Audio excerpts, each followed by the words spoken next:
जय श्रीमन नारायण। कल 7 अक्टूबर से कार्तिक माह आरंभ हो रहा है।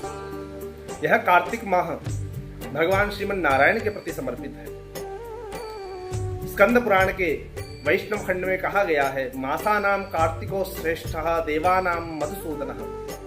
महीनों में कार्तिक मास सबसे श्रेष्ठ है और देवताओं में भगवान श्रीमन नारायण अत्यंत श्रेष्ठ हैं और ये दोनों के दोनों जनमानस के लिए, आस्तिक भक्त जनों के लिए अत्यंत दुर्लभ है। तो आइए हम इस कार्तिक मास को बहुत ही उपासना के द्वारा, भगवान श्रीमन नारायण की भक्ति के द्वारा सार्थक सिद्ध करें।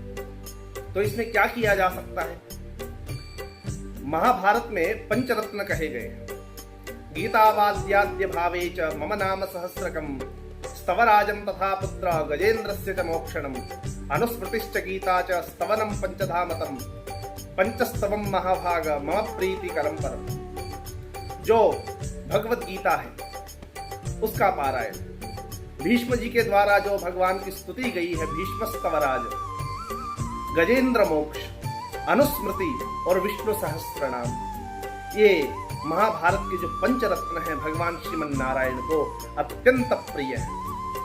साथ ही यह भी वर्णन वैष्णव खंड में प्राप्त होता है कि जो भी कार्तिक मास में भगवान नारायण के प्रति, भगवान नारायण की उद्देश्य से जो पुण्य कमाना चाहते हैं, जो अभीष्ट फल प्राप्त करना चाहते हैं, जो देवताओं को सन्निकट प्राप्त करना चाहते हैं, देवताओं की सन्निधि प्राप्त करना चाहते हैं, जो देवत्व प्राप्त करना चाहते हैं, सत्व प्राप्त करना चाहते हैं, वह इस कार्तिक मास में भगवान श्रीमन नारायण की उपासना करके प्राप्त कर सकते हैं। तो सामान्य जनमानस इसमें क्या करे?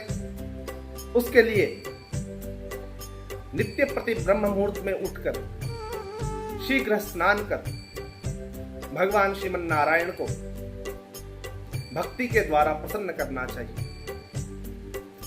इसमें जो अधिकृत मनुष्य हैं वह भगवान शालग्राम की सेवा कर सकते हैं, भगवान श्रीमन नारायण के विग्रह की उपासना कर सकते हैं, भगवान की कमल पुष्पों के द्वारा अर्चन, तुलसी पत्रों के द्वारा अर्चन किया जा सकता है।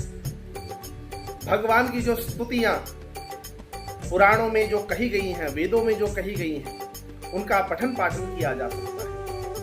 भगवान श्रीमन नारायण से जो संबद्ध चरित्र है, जो संबद्ध महात्म्य है, जैसे श्रीमद् भागवत महापुराण, हरिवंश महापुराण, विष्णु पुराण, वाराह पुराण, मत्स्य पुराण, कूर्म पुराण, भगवत गीता, विष्णु सहस्त्रनाम, स्कंद पुराण, पद्म पुराण आदि अनेक जो भगवान श्रीमन नारायण के प्रति जो समर्पित ग्रंथ हैं, उनका पठन पाठन अवश्य ही करना चाहिए, उनका श्रवण करना चाहिए।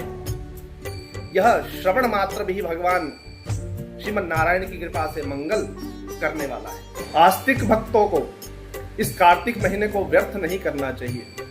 कुछ ना कुछ नियम अवश्य ही लेना चाहिए और इस पूरे कार्तिक माह में उस नियम का पालन करना चाहिए और केवल लक्ष्मी पूजन तक इस कार्तिक में सीमित न रहे, क्योंकि दीपावली का एक उद्देश्य पितरों को मार्ग प्रशस्त करना भी पुराणों में कहा गया है। जितना दीपदान किया जा सके उतना दीपदान करना चाहिए। तुला संस्थे सहस्राशो प्रदोषे भूतदर्शयोः उल्का हस्ता नराः कुर्युः पितॄणां मार्गदर्शनम देवदानात् परम नास्ति न भूतं न भविष्यति, अग्नि पुराण में कहा गया है। भगवान विष्णु के मंदिर में दीपदान अवश्य करना चाहिए। तेषां पितृगणाः सर्वे नरकेन वसन्ति च, जो दीपदान करता है उसके पितर कभी नरक में नहीं जाते हैं। इस कार्तिक मास में दीपदान का अत्यंत महत्व कहा गया है। भगवान श्रीमन नारायण की भक्ति का अत्यंत महत्व कहा गया है। वेद पाठ का अत्यंत महत्व कहा गया है। तथा ही ऋग्वेद में एक पवमान सूक्त है।